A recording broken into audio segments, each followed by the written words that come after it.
Lives in Greater Manchester are being put at risk because of the sharp increase in attacks on firefighters.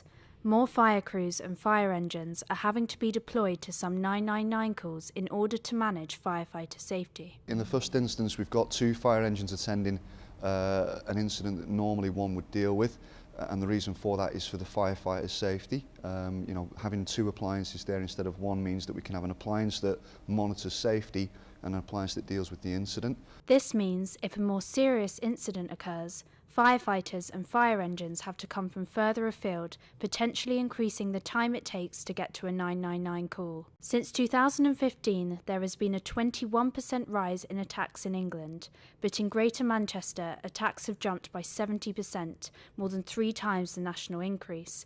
Authorities condemn these attacks, but why do they think they're so common in Greater Manchester? The effects that I believe have been placed upon working class people in Manchester through austerity. I've seen this situation where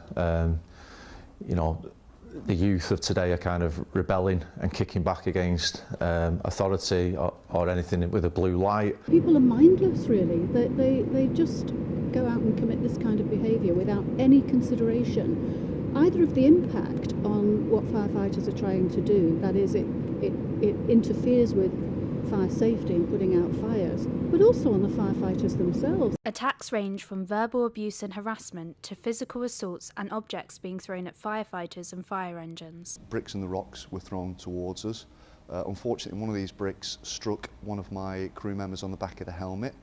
Fortunately, he was wearing all the correct PPE at the time, including his helmet, or it could have been significantly worse. If these attacks continue, it may only be a matter of time before a member of the public is seriously injured or worse as a direct result.